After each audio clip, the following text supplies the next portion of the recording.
और ये उसकी बेटी पूरा उठा करके दे दी।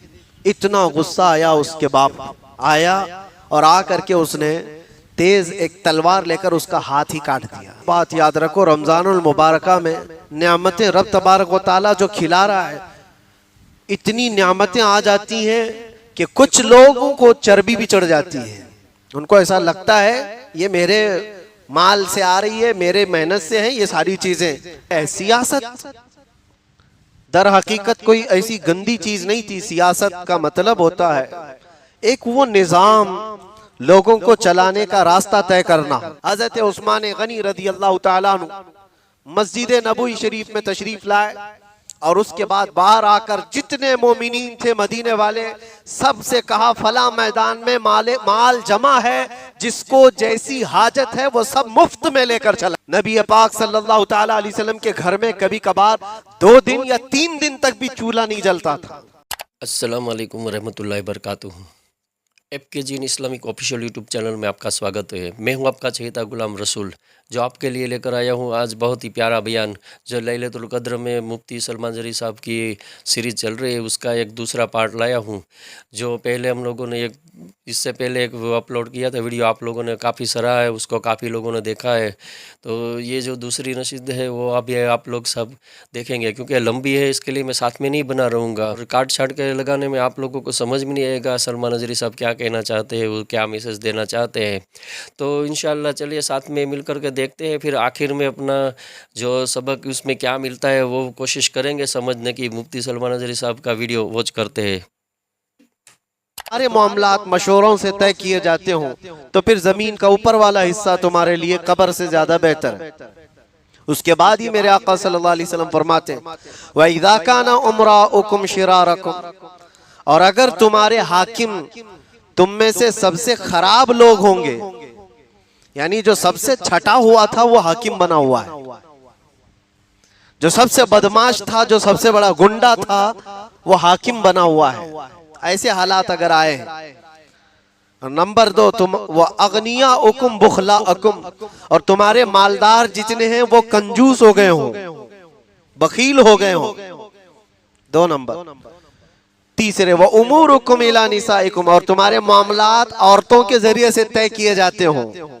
फबतनुल अर्द खैरुम लकुम मिन ज़हरिहा, हुजूर फरमाते तब तो फिर जमीन ऊपर रहने से कब्र में जाना बेहतर है। फिर तुम्हारा ऊपर रहना बेहतर नहीं, कब्र अच्छी है। अब आप खुद ही फैसला कर लें कि आज के दौर में पहली वाली सूरत है या दूसरी वाली सूरत है। हमारे जो हाकिम हैं वो अबू बकर व उमर व उस्मान व हैदर जैसे नहीं है रिज़वानुल्लाहि अलैहिम अजमाइन, जो उम्मत में सबसे अच्छे लोग थे। ये वाला हिस्सा भी आज इसको दीमक खा चुकी है। जो सबसे ज्यादा शरीर होगा वो हाकिम बनता है। और हालात तो ऐसे ही बना दिए गए कि हम अगर थोड़ा सा सियासत पर बात करें या पॉलिटिक्स पर बात करें तो लोग मुंह पे हाथ रखते हैं, मौलाना आप सियासत पे बात कर रहे हैं। यानी इतनी अपोजिट बना दी गई है चीज को। एक शरीफ आदमी पॉलिटिक्स पे बात भी नहीं कर सकता। लोगों का माइंड सेट हो चुका है सियासत का मतलब सबसे बड़ा झूठा। ऐसा है नहीं, हकीकत में बना लिया गया है, क्योंकि हालात ऐसे बन गए। और हालात ऐसे बनाने पर भी कुछ लोग खास मेहनत करते हैं कि किसी को शरीफ रहने नहीं दिया जाता। सियासत में अगर चले भी गए, तुम्हारे हिस्से में कोई हिस्सा आ गया पॉलिटिक्स का या हुकूमत की इख्तिदार संभालने का, तो ज्यादा शरीफ रहकर रहने तुम्हें जीने नहीं दिया जाएगा। तुम्हें फिर उन्हीं कौवों के रंग में रंगना पड़ेगा। जैसे सब चोरी कर रहे हैं, थोड़ी चोरी तुम भी कर लो। इज़ा काना उमराउकुम शिरारकुम, हुजूर पाक सल्लल्लाहु अलैहि वसल्लम ने फरमाया जब तुम्हारे हाकिम शरीर लोग हो जाएं, अब तो ये ताज्जुब की बात ही नहीं है। जिस भी खित्ते के और जिस भी इलाके के आदमी से पूछे तो वो जवाब यही देगा, वो यही देगा। वो तो मौसम में कहता है तुम आगे बढ़ो हम तुम्हारे पीछे हैं। वो सिर्फ और सिर्फ मौसम में कहता है, बाकी उसका दिल भी गवाही देता है। सबसे छटा हुआ बदमाश तो यही है। हकीकत है या नहीं ये सारी चीज? और इसको इतना अपोजिट जो बनाया गया है, सैयदना सिद्दीक अकबर रदी अल्लाह तआला अन्हु की सियासत, सैयदना उमर इब्न खत्ताब रदी अल्लाह तआला अन्हु की सियासत, जिसको मिसाल में पेश किया जा सकता है। गैरों ने भी उसको पढ़ा और कहा भी है, बल्कि हमारे इस मुल्क में हर नोट पर छपे हुए गांधी जी के कुछ अक़वाल पढ़ने को मिले, जिसमें यह कहा गया है कि हमारे पास कुछ ऐसी शख्सियतें नहीं हैं जो मैं मिसाल में पेश करूं। हाँ, अगर हुकूमत चलाने के लिए मैं कोई मिसाल पेश कर सकता हूं तो वो अबू बकर व उमर की पेश कर सकता हूं। वो रियलिटी है, वो हकीकत है, काल्पनिक नहीं है, कहानियां नहीं है। उन्होंने पूरी दुनिया को एक निजाम कायम करके दिखाया है। आपको पता है, कॉलोनी बनाने का, लेआउट बनाने का, रोड बनाने का निजाम भी हजरत उमर फारूक के जमाने से शुरू हुआ। यूरोप तो तब गधे और बैल के पीछे भी नहीं जाते थे, उनके यहाँ तो जीने का सलीका भी नहीं था। 18वीं सदी तक तो यूरोप बेचारा गरीब रहा है। उनके यहाँ इटली और कई ऐसे कंट्रीज हैं जो आज मुल्क बने हुए हैं, वहाँ के जो इलाकाई बादशाह होते थे, उनके बच्चे पढ़ने के लिए उलमाए इस्लाम के पास आते थे, और पढ़ करके जब वापस अपने मुल्क आते तो लोग भीड़ लगाकर उन्हें देखते थे कि यह अरब से, उलमाए इस्लाम से पढ़ करके आया है। इल्म का भी तूती बोलता था। निजाम सियासत का एक बेहतरीन इस्लाम ने पेश किया है। मैं सारे बादशाहों की बात नहीं करता, हर बादशाह ने कैसी सियासत की है, लेकिन चुनिंदा कुछ वो हुक्काम हैं जिनकी सियासत को पूरी रहती दुनिया तक याद किया जाएगा। निजाम जो उन्होंने पेश किया है, और अल्लाह के नबी सल्लल्लाहु तआला अलैहि वसल्लम का फरमान, यह आप मद्देनजर रखें कि जब तुम्हारे हाकिम शरीर लोगों में से हों तो फिर ये जमीन पर जीना इससे बेहतर है कब्र में चले जाना। और दूसरे नंबर पर हुजूर ने जो फरमाया, व अगनिया उकुम बुखला अकुम, और जब तुम्हारे मालदार लोग बखील हो जाएं, कंजूस हो जाएं, तो फिर खैर नहीं रहेगा, जमीन पर कोई अच्छी चीजें बाकी नहीं रह जाएंगी।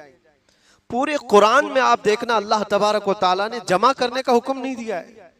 इतना जमा कर लो, वो हालत आ जाएगी तो तब खर्चा करना, इतना जमा कर लो, बल्कि अल्लाह करीम ने बार बार इरशाद फरमाया, अल्लाह की राह में खर्च करो। हजरत उस्मान गनी ने कहा, नहीं, इतने पे भी मेरा नहीं चलेगा, मैं ज्यादा की ख्वाहिश लेकर बैठा हूं। अब वो निकल आए और इधर उधर बातें करने लगे कि माल की तो आज सख्त जरूरत है, किसी के पास नहीं। हजरत उस्मान गनी को मनाते मनाते वो लोग आए और कहा, 2 गुना नहीं, 3 गुना नहीं, सीधे उन्होंने 5 गुना की बात की। कहा इतना हम दे देंगे, यानी तकरीबन आप सोच लो कि 10 का माल हो तो 50 में ले रहे हो। हजरत उस्मान गनी ने कहा, नहीं, मुझे सोचने दो, ये भी मेरे लिए कम है। उन यहूदियों ने कहा, इससे ज्यादा तुम्हें दुनिया में कौन दे सकता है? हम एक मुश्त तुम्हें पूरा पैसा दे रहे हैं और माल पूरा ले रहे हैं, और वो भी छोटा मोटा माल नहीं था, तिजारत का बहुत बड़ा माल था, सब इन्वेस्ट करके। अब ये भी तो सोचो कि अगर वो 5 गुना ज्यादा देकर हजरत उस्मान से खरीद रहे हैं तो फिर यहां मार्केट में कितने में बेचने वाले होंगे। तो हजरत उस्मान गनी ने तो उनको ये कहकर के भेज दिया कि मुझे सोचने दो, मुझे और ज्यादा की तलब है, मुझे ज्यादा चाहिए। वो सब कहने लगे, उस्मान, हमने तुम्हें बहुत बेहतरीन मुखलिस तिजारत का माहिर समझा था, लेकिन तुम अच्छी तिजारत को हाथ से जाने दे रहे हो।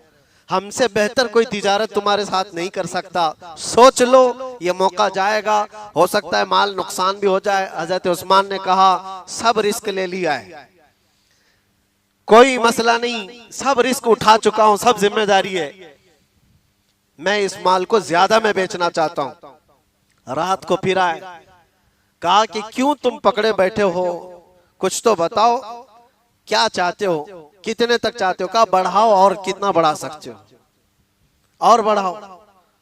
किसी ने कहा क्या 10 गुना ज्यादा रहना चाहते हो? हजरत उस्मान ने कहा नहीं, उससे भी ज्यादा।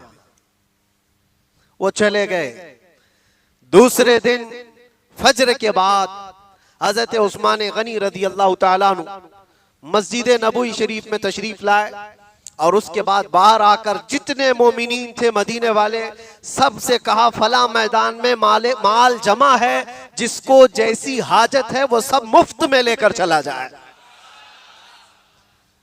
उस्मान गनी ने अपने दरवाजे कुशादा रखे, सुबह से लेकर शाम तक मदीने के गुरबा, मसाकीन, जरूरतमंद सबों ने उस मैदान से अपनी अपनी जरूरत का माल लिया, सब लेकर चले गए। और शाम तक उनके पास कुछ भी नहीं था, हजरत उस्मान गनी के पास कुछ भी नहीं था। शाम को जब ये खबर आम हो गई तो यहूदी दौड़े दौड़े आए, हजरत उस्मान से पूछा कि तुमने ये कौन सी तिजारत की? कल हम 10 गुना ज्यादा देने की बात कर रहे थे और तुम उसमें भी आनाकानी कर रहे थे, और सुना है तुमने ऐसी लोगों पर लुटा दिया है, ये कौन सी तिजारत है, क्या करना चाहते हो? हजरत उस्मान गनी ने कहा पागलों, तुम क्या समझते हो, मैंने जो तिजारत की तुम में से किसी की औकात ही नहीं है वो तिजारत करने की। कहा क्या किया है? कहा मैंने अपने रब के हाथ में 700 गुना ज्यादा पर बेच दिया है, 700 गुना ज्यादा पर बेच दिया है तुम्हारी औकात मेरे माल को खरीदने की? मैंने रब के हाथ में बेच दिया है, क्योंकि मेरे रब का वादा कुरान पाक में है, जिसने एक दाना बोया उससे 700 बीज आए और अल्लाह चाहे तो इससे भी ज्यादा अता फरमाए। और उस उस्मान गनी रदी अल्लाह ताला अन्हु की इस सखावत का नतीजा है।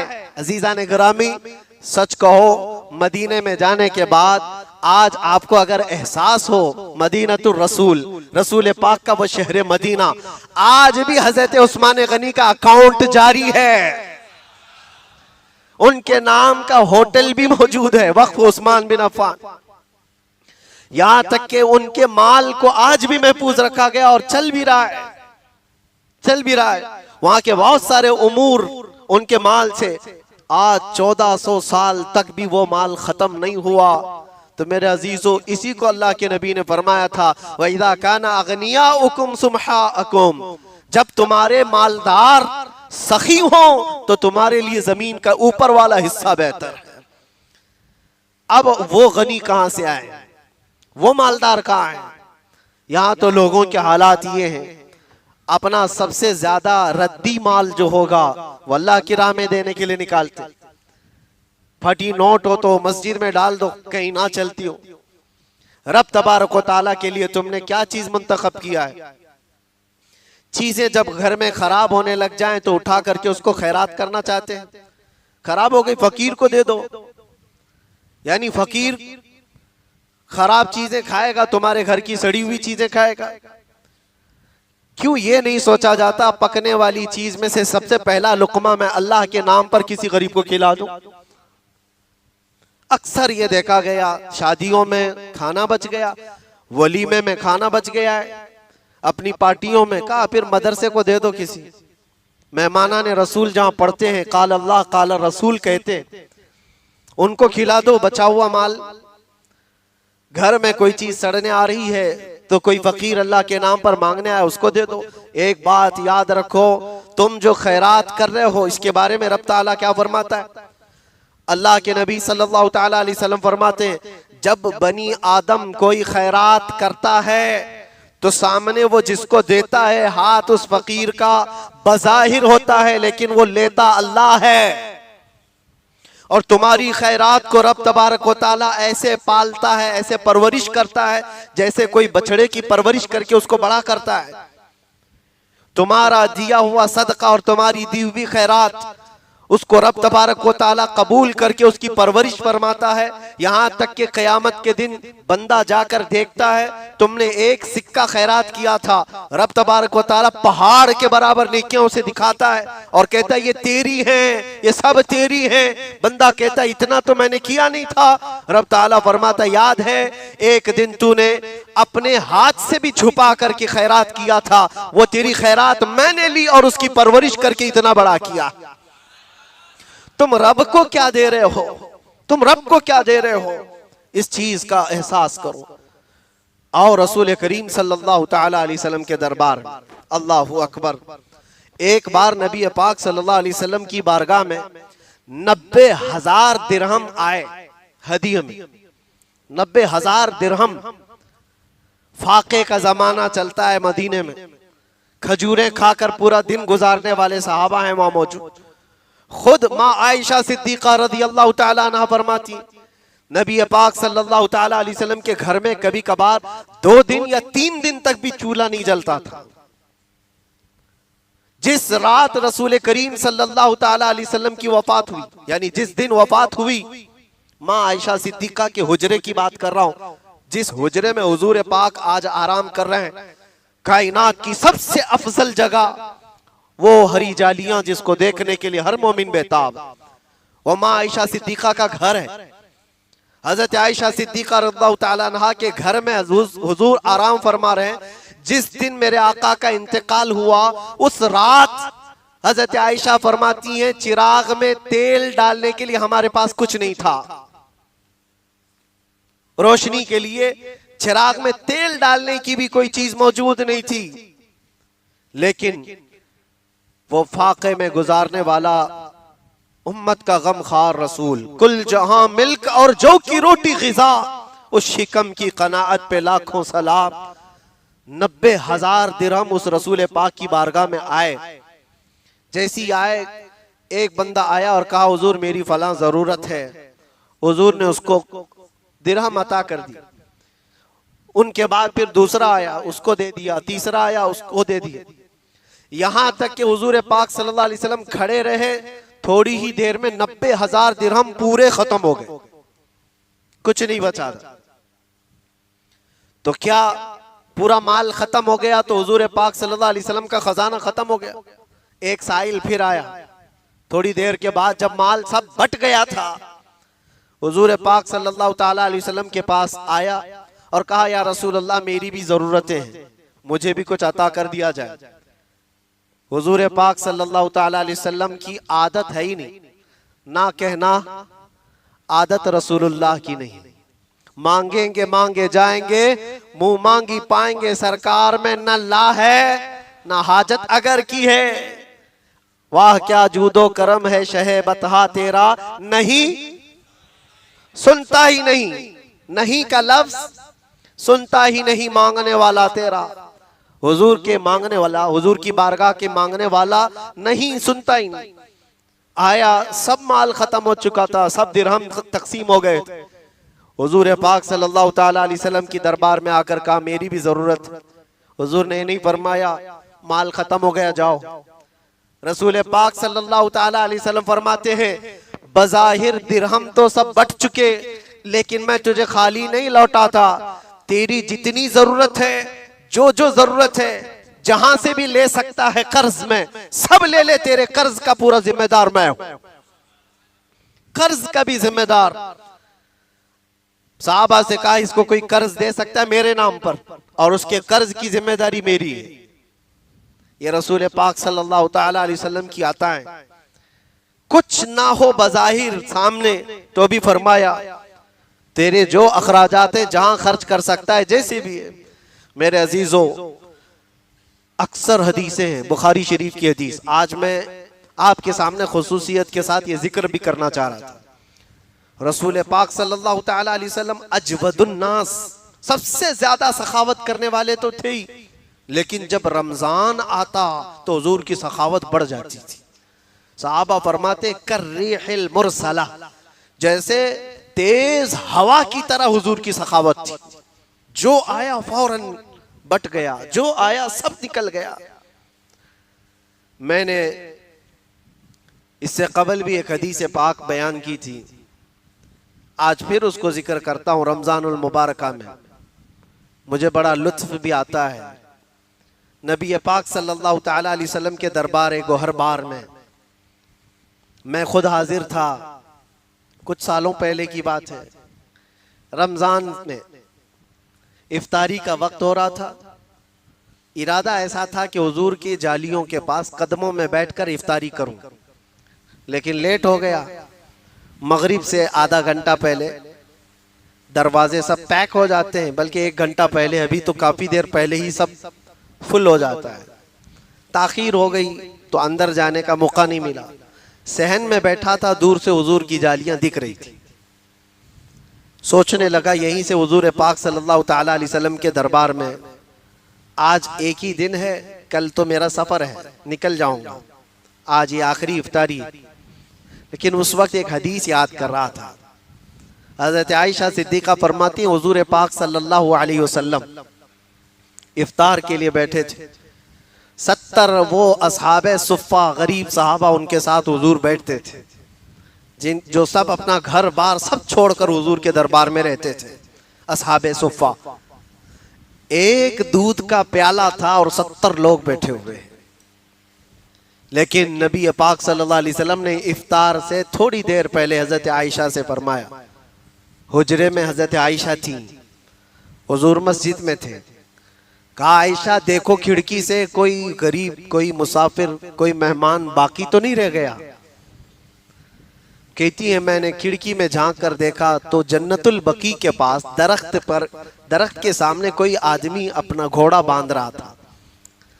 शक्ल से तो लगता था लंबा सफर तय करके आया हुआ है, चेहरे पर धूल है और कपड़े उलझे हुए हैं। हज़रत आयशा ने कहा हाँ या रसूल अल्लाह सल्लल्लाहु अलैहि वसल्लम, कोई मेहमान या कोई मुसाफिर लगता है। हुजूर ने सहाबा में से किसी को भेजा, जाओ उसको ले आओ दस्तरखान पर, इफ्तार के लिए थोड़ा सा वक्त बचा हुआ। गए और उसको जा करके लोगों ने पूछा कहाँ से आए, किसके लिए आए। उसने कहा बहुत लंबा सफर करके आया हूँ और मैं मुहम्मदुर रसूलुल्लाह को देखना चाहता हूँ। उनके मुतालिक सुना बहुत है, मैं देखना चाहता हूँ, देखा नहीं था। कहा आओ तुम्हारे ही इंतजार में मुस्तफ़ा बैठे हुए हैं। वो जब आया मुसाफिर हुजूर पाक सल्लल्लाहु तआला अलैहि वसल्लम के करीब बैठा, इफ्तार का वक्त हुआ, दूध का प्याला उठाकर हुजूर पाक ने उसको दिया। एक बात याद रखना मेरे अजीजों, जूद किसको कहते हैं, सखावत किसको कहते हैं। बच जाने के बाद सबको बांट देना ये सखावत नहीं होती। जरूरत महसूस हो तुमको उस वक्त उठा करके दे दो कोई चीज। लन तनालुल बिर्र हत्ता तुनफिकू मिम्मा तुहिब्बून। कुरान तो ये कहता है तुम उस वक्त तक बुलंदी को नहीं पहुंचोगे जब तक अपनी पसंदीदा चीज कुर्बान नहीं करोगे, पसंदीदा चीज। और इफ्तार के मौके पर याद रखना, कैफियत इंसान की ये होती है किसी को हाथ लगाने नहीं देता अपने सामने वाली चीजों को। खजूर पड़ी हो, तरबूज पड़ा हो, फ्रूट हो, सब जमा करके मेरे पास रखे। कोई नया आया इधर खसकाने लगा तो गुस्सा हो जाए, भाई तुम अपना देखो, इधर से क्यों निकाल रहे हो। थोड़ी देर के लिए होता है क्योंकि भूख शिद्दत की है, खाता तो पूरा नहीं है। और जब पेट भर जाता है तो इधर उधर खसका देगा, भाई जिसको चाहिए खा लो। बाद में सबको तकसीम करते हैं, ऐसा लगता है बहुत सखावत है साहब की। जब तुम्हारी भूख शिद्दत की हो, प्यास शिद्दत की हो और उस वक्त तुम उठा करके दे दो तो फिर पता चले। 70 गुरबा वहां बैठे हुए सहाबा और खुद नबी पाक, और वो गर्मियों के रोजे होंगे। उस वक्त एक मुसाफिर आया हो, एक दूध का प्याला है, हुजूर सल्लल्लाहु अलैहि वसल्लम ने बढ़ाकर सबसे पहले उसको अता फरमाया और उसने देखा नहीं, उठाया और पूरा पी गया। हुजूर से मिला है तो पूरा ही पी गया। लेकिन उस पर कोई गुस्सा, कोई जलाल कि सबकी इफ्तारी रह गई, इतने लोग भूखे प्यासे हैं, कुछ नहीं।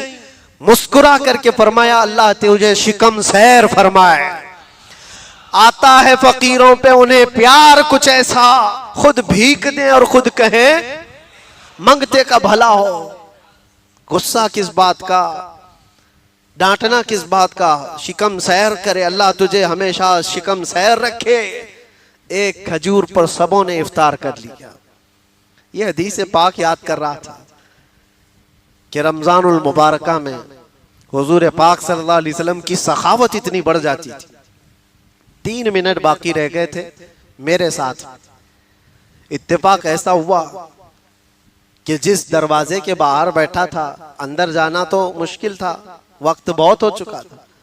अंदर के कुछ लोगों को हो सकता है हाजत हुई हो, इस्तिंजा वगैरह उठ कर गए, सब खाली हुई, तो जो दरबान पुलिस वाले खड़े थे उन्होंने सामने बैठे हुए लोगों में से मुझको बुलाया, अंदर आ जाओ, जगह खाली है। 3 मिनट बाकी थे, मैं वापस अंदर आया और जहां की ख्वाहिश थी वहीं बैठ करके इफ्तार किया। आता है फकीरों पे उन्हें प्यार कुछ ऐसा, खुद भीख दें और खुद कहें मेरे करीम से अगर कतरा किसी ने मांगा, दरिया बहा दिए हैं, दुर्बे बहा दिए। ना कहना मेरे आका की आदत नहीं है, लब वाह हैं, आंखें हैं बंद, फैली हैं झोलियां, कितने मजे की भीख तेरे पाक दर की है। मेरे अजीजों, हुजूर अकरम सल्लल्लाहु तआला अलैहि वसल्लम की सखावत उज़्मा का यह हाल है, लेकिन उम्मत को आपने ये तलकीन फरमाई, जब रमजान आ जाए तो अपने हाथों को कुशादा कर दो, अपनी झोलियों को कुशादा कर दो, लोगों को ढूंढ ढूंढ करके खैरात करो, उनके घरों पर वो देखो कि वो सारी आसाइशें हैं या नहीं जो तुम्हारे घर में मौजूद हैं। आज तुम्हें एहसास का ये जज्बा बेदार करने के लिए रमजान तुम्हारे पास आया है। दिन भर की भूख और प्यास के बाद तुम्हें ये एहसास हो कि जो लोग साल भर भूखे और प्यासे रहते हो वो किस तरह बर्दाश्त करते हैं, कैसे होते हैं उनके हालात। मेरे अजीजों, खास तौर पर एक बात याद रखो, रमजानुल मुबारका में नियामतें रब तबारक व तआला जो खिला रहा है, इतनी नियामतें आ जाती हैं कि कुछ लोगों को चर्बी भी चढ़ जाती है। उनको ऐसा लगता है ये मेरे माल से आ रही है, मेरे मेहनत से है ये सारी चीजें। बड़े बड़े मालदारों को मिनट नहीं लगते ये सारी नियामतें खत्म कर दिए जाने के लिए, वक्त नहीं लगता। यही रमजान था, 1 साल बीता है, मैंने पत्थरों पर सो करके देखा है, ये रमजान ही था। कैदी जेल के अंदर एक समोसा आ जाए तो उनके लिए ऐसा लगता था ये तो बहुत बड़ी नियामत है, एक समोसा जिसको हम छूते नहीं, फेंक देते हैं। वहां पर ठंडा शरबत मिल जाए तो लोगों के आंसू निकल जाते हैं। साल भर में मैंने खुद पूछा तो पता चला कि पहली बार रमजान की वजह से बर्फ ला कर दिया गया था तो ठंडा शरबत मिला, कोई चीज नहीं। पीने के लिए जो पानी मैसर था, मैं खुद भी पिया हूं, जिसमें 1 घंटा तक बोतल को पानी जमा करके रखे कि आधा नीचे पूरा लाल, ऊपर का फिर सफेद हो जाए तो पिए। मैं ये इसलिए नहीं अर्ज कर रहा कि हम किस हालत से गुजरे, इसलिए अर्ज कर रहा हूं कि नियामतों की नाशुक्री ना करो जो तुम्हारे पास आज मौजूद है। अल्लाह तबारक व तआला जो तुम्हें खिला रहा है और पिला रहा है, इसकी नाशुक्री ना करो। और एक बात याद रखो, जितना दोगे उतना बढ़ता चला जाएगा। यकीन रखो अल्लाह की जात पर। मौला अली करमल्लाहु वजहुल करीम फरमाते हैं कि अल्लाह तबारक व तआला ने इजाफा जो है, माल में इजाफा, वो सखावत में रखा है, और बंदा जो है बैंक में रखने को समझता है, जमा करने को। और क्या सोचते हैं पता है, अरे बुरे वक्त के लिए कुछ तो जमा के रखना चाहिए, बुरे वक्त के लिए कुछ तो माल जमा करके रखना चाहिए। तूने दिमाग से खुद ही तय कर लिया बुरा वक्त आएगा तो वह आ जाता है। क्यों सोचते हो बुरे वक्त के लिए?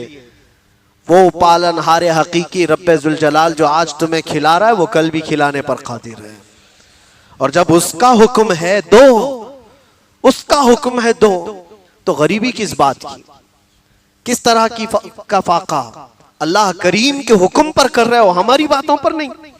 बनी इसराइल की एक बात याद आती है। एक बड़ा बखील आदमी भी था, सेठ तो था, पैसा बहुत था, लेकिन कंजूस बहुत था। लेकिन उसके घर में बिल्कुल अपोजिट उसकी बेटी थी, जवान बेटी, वो सखावत बहुत करती थी। बाप को सख्त नफरत थी इस चीज। कंजूस आदमी हमेशा सखी लोगों से चिढ़ता है, उसको लगता है ये सब फजूल खर्ची करते हैं, क्यों देते हैं इनको। उसको बार बार यही लगता है, इनको नहीं देना चाहिए, गरीबों को, मिस्किनों को। ये सब अय्याशी करते हैं, ये फलां करते हैं, वो करते हैं, हजार तरह के उसके पास वजूहात होते हैं नहीं खर्चा करने के। और सखी के पास कोई वजह नहीं होती, वो देता है और उसके बाद ये सोचता है उसकी जिंदगी है, अल्लाह ने तो सिर्फ ये कहा है दे दो, ये नहीं फरमाया मौत तक उसके पीछे लगे रहो, कहां खर्चा करता है देखते रहो। अल्लाह ने ये हुक्म नहीं दिया है, दे दो, और वो कहां खर्च कर रहा है उसका जिम्मेदार वो है। बनी इसराइल की वो लड़की खैरात कर देती थी। एक बार ऐसा हुआ कि उसका बाप माल को बहुत महफूज जगह पर जमा करके रखता था। एक दिन वो अपने माल को महफूज जगह बंद करना भूल गया और घर में सखी बैठी हुई थी। इत्तेफाक से उस दिन कोई फकीर आया, वो जमा किया हुआ जितना था उठा करके उसने दे दिया। बाप की तो मौत के बराबर था। वो एक फोड़ी कोई कोड़ी देना नहीं चाहता था, फूटी कोड़ी, और ये उसकी बेटी पूरा उठा करके दे दी। इतना गुस्सा आया उसके बाप, आया और आ करके उसने तेज एक तलवार लेकर उसका हाथ ही काट दिया, अपनी बेटी का हाथ काट दिया। जब हाथ कट गया, जालिम बखालत में कभी कभार आदमी ऐसा ही हैवान बनता है। दर्द से, शिद्दत से तड़पती रही। उसके बाद जैसे भी इलाज मुआवजे के बाद, हाथ तो कटा हुआ था, हाथ कटा हुआ था। अब उसी कटे हुए हाथ के साथ तो जी रही थी। जब जवान हो गई, अब रिश्ते तो आते हैं, शादी भी होनी है। वो ऐब है लड़की के अंदर, एक कटा हुआ हाथ, उसको कौन शादी करे। इतनी हसीन और जमील, खूबसूरत, सब कुछ है उसके पास, लेकिन हाथ नहीं। इत्तेफाक ऐसा था कि एक बहुत बड़ा शहजादा था, उसको ये पसंद आ गई, बड़ा मालदार भी था, और उसने कहा कि मैं इस खातून से शादी करूंगा। वो बहुत बड़े घर का शहजादा था, रईस ज़ादा था। निकाह का पैगाम भेजा, और ये जो कंजूस बकील था, इसने सख्ती से मना करके रखा था, टूटा हुआ हाथ दिखाना मत वरना शादी भी नहीं होगी, जिसको भी है ऐसी टोपी डाल देंगे, मना कर रखा था। और इसी मना में उस शहजादे ने पसंद भी किया, शादी भी करीब हो गई, सब हो गए। अब इस लड़की को एक गम सताता था, आज या कल तो पता चलना है। जब घर पर जाऊंगी बिया हो करके, शादी के बाद जब रुखसत होकर जाऊंगी, तो कभी ना कभी तो ये हाथ का पता चल ही जाएगा, फिर क्या होगा मेरे साथ।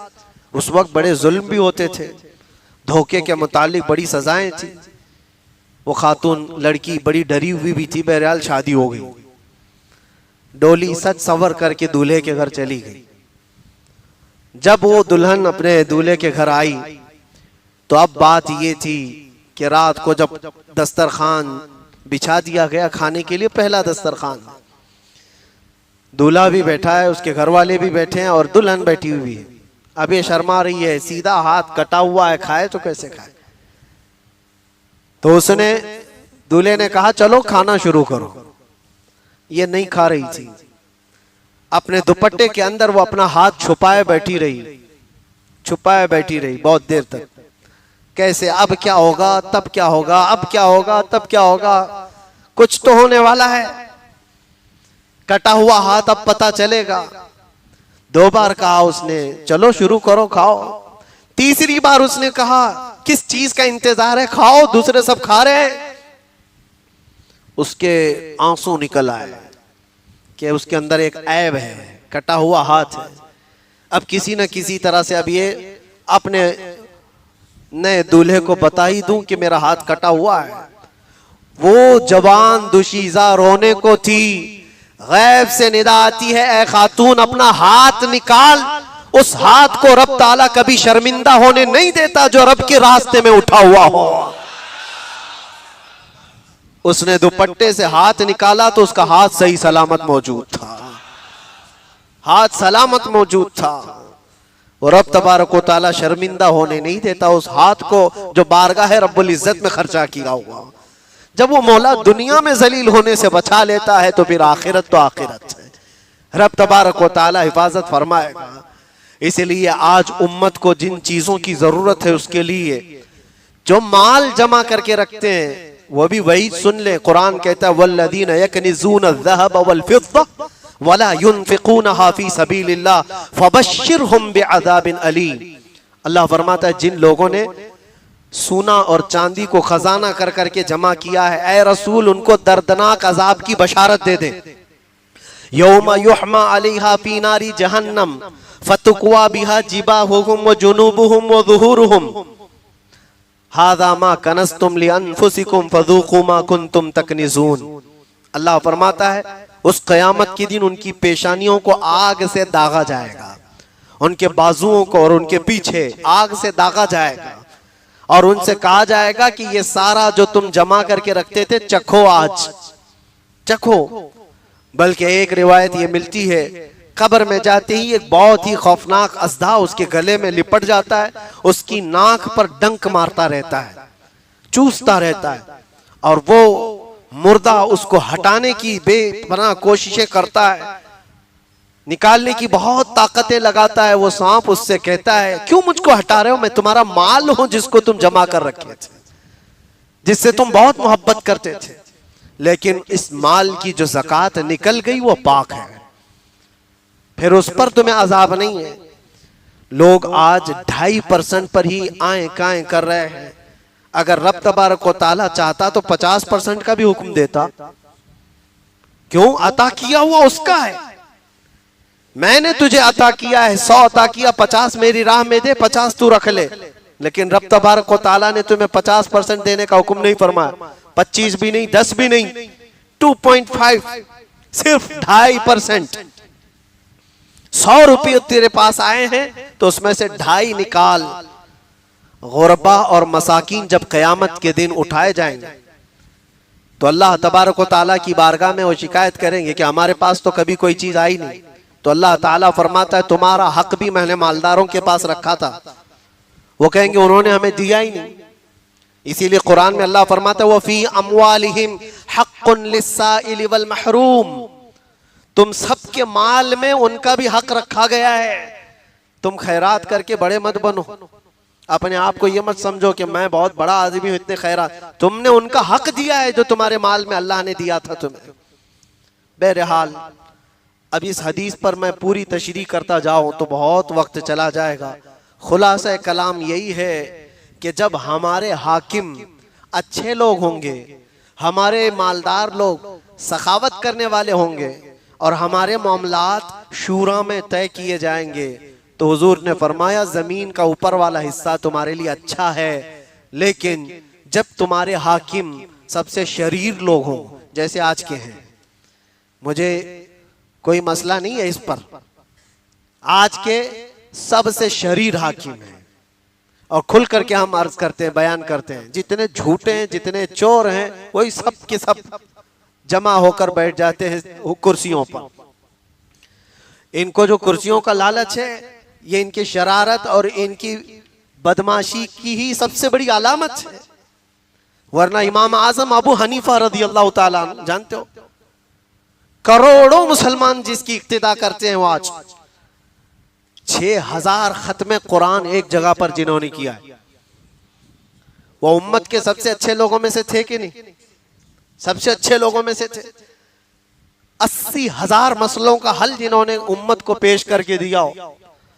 वक्त का बादशाह उनको बुलाता है और कहता है आइए, आपसे ज्यादा बेहतर कोई नहीं, आपको चीफ जस्टिस की कुर्सी दी जाती है।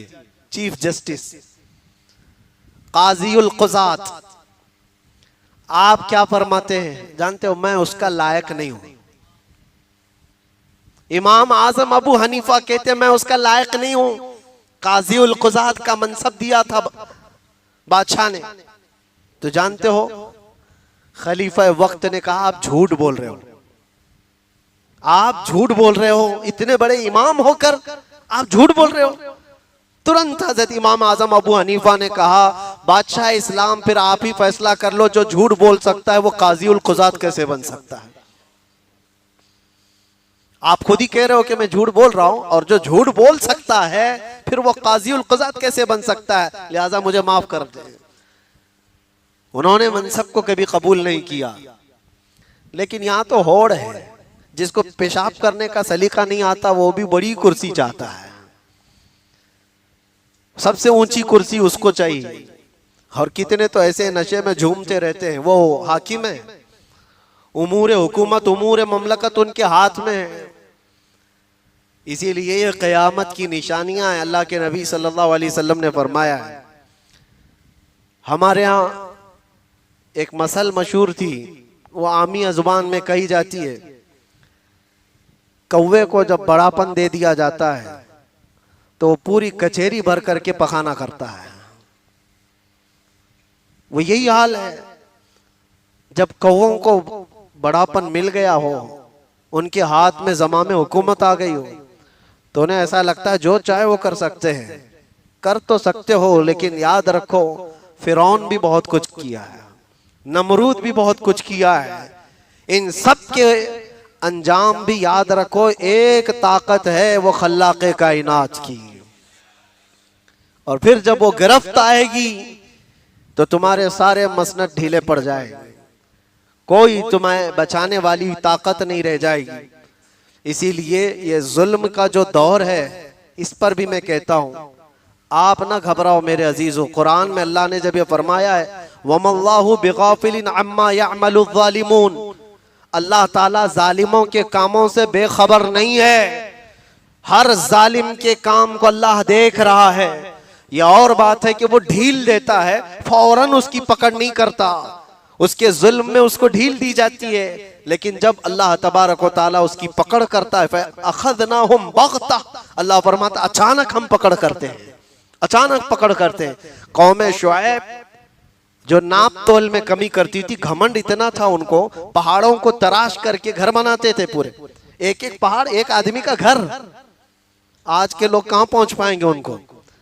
तुम्हारे 25 माले के, तुम्हारे 40 माले की बिल्डिंगें भी उनको नहीं पहुंच पाएंगे। वो पूरा पहाड़ तराश करके अकेला घर बना लेता। और वैसे हमारे पास टाइम कहाँ है इतना, उनके पास तो 800 साल 900 साल होते थे, बनाते रहते होंगे 200 साल तक। तो हमारे पास उतना टाइम उम्मत मोहम्मदिया को 60-70 साल का दिया गया है। 20 साल तक तो खेलता ही रहता है, 25 साल में शादी करता है और फिर बीवी को घुमाने में 10-15 साल चले जाते हैं। बचता क्या है उसके पास? कहां घर बनाएगा, कहां बिल्डिंग बनाएगा? खैर, कौम शुएब को जो इतना घमंड था, इतना गुरूर था, हजरत शुएब अलैहिस्सलाम ने जब उनको डराया अल्लाह का अज़ाब आएगा, तो अल्लाह का अज़ाब आएगा। कहते कैसा आएगा? नूह अलैहिस्सलाम की कौम पर जैसा आया था वैसे? तूफान आ गया था, पानी आ गया था, आ भी जाए तो कुछ फर्क नहीं पड़ता, हम अंदर हैं, पहाड़ों के अंदर हैं। कौम लूत पर आया था पत्थरों का अज़ाब, नोकीले पत्थर बरसाए गए थे उनके ऊपर, वो आएगा तब भी हम महफूज हैं। पहाड़ पर पत्थर पड़ेंगे तो कुछ होने वाला नहीं है। पूरा पूरा पहाड़, पत्थरों का पहाड़ जिसके अंदर हम रहते हैं। इतना घमंड था, इतना गुरूर था उस कौम को कि कुछ फर्क नहीं पड़ता कौम नूह का अज़ाब आए कि कौम लूत का अज़ाब आए। तब फिर हज़रत जिब्राईल अलैहिस्सलाम को अल्लाह ताला ने भेजा इनका घमंड तोड़ने के लिए। बहुत बड़ी चीजें, हवाएं, तूफान, ये सारी नहीं। कुरान पाक में भी अल्लाह तबारक ताला ने फरमाया, जिब्राईल अलैहिस्सलाम जमीन पर आए, एक फरिश्ता आया, सब अपने मजबूत किलों में बैठे हुए थे, पहाड़ों के तराशे हुए घरों के अंदर थे। फरिश्ते ने सिर्फ एक आवाज निकाली, फरिश्ते की आवाज थी, सैहतन वाहिदा, एक ही चीख थी। अल्लाहु अकबर। उस चीख की और उस आवाज की गरज ऐसी थी, जो पहाड़ों के अंदर थे उनके कानों में यह आवाज इतनी तेज आई कि उनका भेजा कानों से बाहर आ गया था। सब के सब नीचे पड़े हुए थे, किसी को हाथ उठाने की तक ताकत नहीं थी। एक आवाज पर पूरी कौम हिलाक हो गई, पूरी कौम खत्म हो गई। तुम क्या समझते हो, रब तबारक व तआला का जब अजाब आता है, उसकी पकड़ आती है तो मोहलत दी जाती है, वक्त दिया जाएगा। जुल्म करने वाले जितना करना है एक वक्त तो तुम्हारा आएगा। इसीलिए मैं अपनी बातों में कहता हूं तो लोगों को बुरा लगता है, बकरे की अम्मा कब तक खैर मनाएगी, एक दिन तो बकरे ईद आएगी। बहरहाल आप में वो कोई ऐसी सिफत ना आए कि अल्लाह ताला ने अगर तुम्हें कोई चीज अता किया है तो अपने छोटों पर जुल्म ना करो, और अल्लाह ताला ने तुम्हें अता किया है तो अपने हाथों को कुशादा रखो। तुम्हारे देने से कभी घटेगा नहीं, देने से कभी घटेगा नहीं, बढ़ता चला जाएगा। और हदीस पाक का आखिरी हिस्सा जो था उसको भी बता दूं, वो उमूरुकुम इला निसाइकुम, और हुजूर ने फरमाया और जब मामलात औरतों के जरिए से हल होने लग जाएं तो फिर तुम्हारा कब्र में जाना ज्यादा बेहतर है।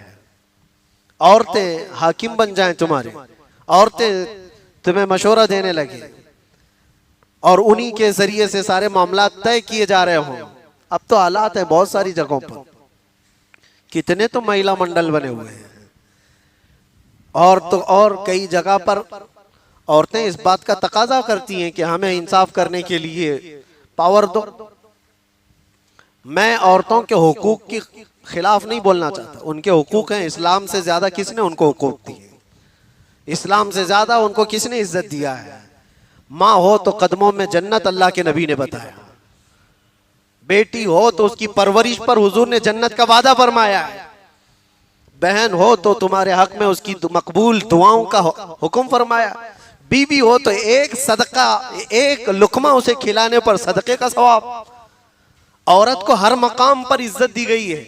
बेवा हो तो भी यह नहीं है कि उसे सती के साथ, वो जो सती की रस्म होती थी, आग में जला दिया जाए। इस्लाम ने औरतों के हुकूक अता किए हैं, लेकिन उन हुकूक का मतलब ये नहीं है कि अल्लाह तबारक व तआला ने कुरान में फरमाया अर्रिजालु क़व्वामूना अलन निसा, मर्दों को अल्लाह ताला ने हाकिम बनाया है, मर्दों को शूरा दिया गया है कि तुम्हारे मामलात मर्दों के जरिए से तय किए जाएंगे।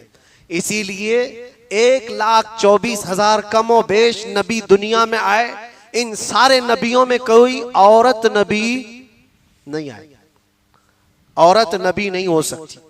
इसीलिए खुलफाए इस्लाम में भी कभी कोई औरत खलीफा नहीं बनी। अभी इक्का दुक्का कहीं से खबरें आती हैं कि कोई औरत भी पीर बनी बैठी हुई है। हाँ, वो मुरीद कर रही है। उसके मुरीद करने पर, उसके खलीफा बनने पर उतना ताज्जुब मुझे नहीं होता, वो मुरीदों पर ताज्जुब होता है कि जाते कैसे हो, क्या सोच करके हाथ देते हो। मेरे अजीजों, ये क़यामत की निशानियां हैं। हुजूर ने फरमाया जब तुम्हारे मामलात औरतों के जरिए से तय किए जाने लग जाएं तो फिर कब्र तुम्हारे लिए ज्यादा बेहतर है जमीन के ऊपर वाले हिस्से से। अल्लाह करीम हम सबको इस शर के बाद खैर का ज़माना अता फरमाए। मौला करीम हमारे उमरा को, हमारे हाकिमों को, हम में से सबसे अच्छे जो हैं वो हमारे हाकिम अता फरमाए, और हमारे अगनिया को, हमारे मालदारों को मौला सखावत ताम्मा अता फरमाए, और हमारे दरमियान शूरा को अल्लाह मजबूत से मजबूत फरमाए। और इस जिंदगी के बाद मौला करीम मेरे नबी पाक की सखावत के हिस्से से हमें हुजूर पाक की जन्नतुल बकी अता फरमाए। व आखिर दावाना अनिल हम्दुलिल्लाहि रब्बिल आलमीन। सुभान अल्लाह, सुभान अल्लाह। अभी आप देख रहे थे मुफ्ती सलमान अजहरी साहब का वीडियो। उम्मीद करता हूँ आप लोगों ने पूरा ही देखा होगा, और उसके अंदर जो मुफ्ती सलमान अजहरी साहब समझाने का तरीका रहता है वो बहुत ही प्यारा रहता है। लोगों के दिल के अंदर बात उतर जाती है, बैठ जाती है। उनका लहजा ऐसा है और समझाने का तरीका, बोलने का अंदाज़ लोगों को पसंद आता है। मुझे भी बहुत पसंद आता है। इसके लिए मैं ज़्यादातर वीडियो मुफ्ती सलमान अजहरी साहब के लगाता हूँ, क्योंकि वो नौजवान लोगों को ऐसा सबक देते हैं कि वो जो गुमराह होते हैं वो राह में आ जाते हैं, और जो राह में रहते हैं और नमाज़ कम पढ़ते हैं वो नमाज़ पढ़ने लगते हैं, रमज़ान में रोज़ा रखने लगते हैं उनकी नसीहत सुन सुन के। तो आज के इस वीडियो के अंदर हमें सबक ये मिला है कि अल्लाह की राह में खर्च करो। जैसे उस्मान गनी रदी अल्लाह ताला अन्हु का जो वाक़या बताया, उसके अंदर एक का 700 लिया, यहूदियों से वो सौदा नहीं किया, फिर गरीबों को तकसीम कर दिया। ये बहुत ही प्यारा वाक़या इसके अंदर आया। फिर दूसरा वाक़या आया कि 90,000 दिरहम लेकर के नबी अलैहिस्सलाम के पास तोहफ़ा में आए थे, तो वो भी गरीबों को तकसीम कर दिए। नबी ने अपने पास कुछ भी नहीं रखा। फिर एक और शख्स आया जो 90,000 दिरहम ख़त्म हो गए उसके बाद में, तो उनको कर्जा ले करके फिर उसकी मदद की। तो ऐसी सखावत है, वाह क्या जूदो करम है शहे बता तेरा, नहीं सुनता ही नहीं मांगने वाला तेरा। ये दरबार वो दरबार है, वहाँ से कोई खाली हाथ नहीं लौटा कभी भी। फिर दूसरा हमें ये जो वाक़या मिलता है रमज़ान में भी सखावत, जो एक दूध का प्याला था और 70 सहाबी का वाक़या से बहुत ही मशहूर वो वाक़या है, जो मुफ्ती सलमान जैसे आपने बताया है, जो खजूर से रमज़ान में इफ्तारी की और वो मुसाफिर को पिला दिया पूरा का पूरा। फिर दूसरा सबक हमें ये मिलता है कि कंजूस बाप और लड़की का वाक़या, वो बहुत दिल को छू गया मेरे, क्योंकि वो कंजूस बाप ऐसा था कि कुछ भी खर्च नहीं करता, और उसकी बेटी जो थी वो बड़ी सखावत वाली थी, बड़ी सखी थी, सबको गरीबों की मदद करती थी। एक बार जो उसने पूरा की पूरी वो जो थैली थी वो एक गरीब को दे दी, उसके सज़ा में, उसके जुर्म के अंदर उसने बाप ने उसके हाथ को काट दिया। ये जो वाक़या है ना वो बहुत दिल को झंझोड़ने वाला है। अपनी औलाद का हाथ कोई कैसे काट सकता है, इतना कंजूस।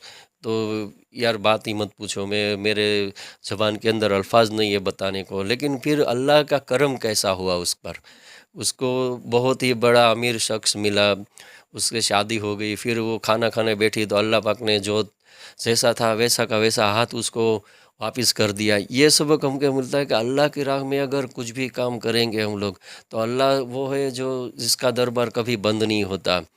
अल्लाह देने में का कुदरत रखता है, अल्लाह कादिर है, वो चाहे इतना दे सकता है। ना दे तो उसका अंदर ये नहीं है कि अल्लाह पाक क्यों नहीं देता है, उसके अंदर उसकी मसलियत है, वो उस अल्लाह जाने। हमें उसके अंदर कुछ हक नहीं है कि अल्लाह के ऊपर उंगली उठाए।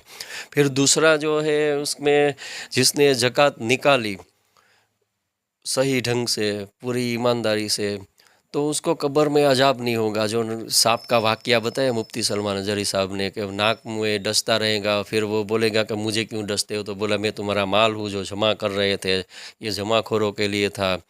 तो जो पूरी अल्लाह की राह में जो इज़्ज़त का खैरात करेंगे, गरीबों की मदद करेंगे, तो उनको कब्र के अजाब से भी छुटकारा मिलेगा। फिर दूसरा जो था उसमें एक औरत का जो वाक़या बताया था, औरत मुरीद बनाती है, मेरी तो यार मेरा तो दिमाग चकरा गया, क्योंकि अल्लाह पाक ने बनाए हैं पैगंबरों को, बनाई नबियाँ नहीं बनाई। तो इसके अंदर सबक हमें ये मिलता है कि अगर कोई ऐसी कोई औरत रहे जो मुरीद बनाती हो, तो वो गुमराह कर रही है, हमें गुमराह नहीं होना है। अगर हमने तो बहुत सी जगह पे देखा है कि जादू टोना करती है, और वो औरतें के अंदर कुछ जिस्म के अंदर हाजरी आती है न, फिर बोलती है मेरे अंदर ये वली आइन वो वली आइन। ये सब शैतानी बातें हैं, उसके अंदर शैतान आता है, कोई किसके अंदर नहीं आता। अगर ये आपको मेरी बात का यकीन ना आए तो कभी भी मुझसे पूछ सकते हैं, मैं चाहूँ तो इसका जवाब दे सकता हूँ। फिर जो वाक़या मिले सब, उसके अंदर सारे के सारे वाक़ये में हमें निचोड़ ये निकल के मिला है कि रमज़ान के महीने में उसका अदब एहतराम करे, रोज़ा रखे, नमाज़ पढ़े। फिर 12 महीना जो है वो हम लोग गुनहगारी में गुजारते हैं। इस महीने में शैतान कब्ज़े में रहता है अल्लाह पाक के। फिर ईद के चाँद दिखते ही वो उसको छोड़ देता है। तो हमें क्या करना है कि इस महीने के अंदर शैतान को पहचानना है, शैतान को पहचान के फिर उसकी राह पे चलना नहीं, अल्लाह की राह पे चलना है। और अगर बस इतना ही, मुफ्ती सलमान अजहरी साहब का वीडियो जो था वो बहुत ही प्यारा लगा, लैलतुल क़द्र की इस रात के हवाले से मैंने लगाया है। अगर आपको हमारा ये वीडियो पसंद आया और हमारा काम पसंद आता है तो हमारे वीडियो को लाइक करें, चैनल को सब्सक्राइब करें, बेल आइकन के बटन को दबाएं, कमेंट बॉक्स के अंदर अपने सुझाव लिखना ना भूलें, ताकि हमें आगे काम करने का हौसला मिले। और हमारे वीडियो को ज़्यादा से ज़्यादा शेयर करें। मिलते हैं किसी ऐसी दूसरे एक वीडियो के अंदर। उम्मीद करता हूँ आप लोग हमारे साथ में बने रहेंगे। अस्सलाम वालेकुम व रहमतुल्लाह।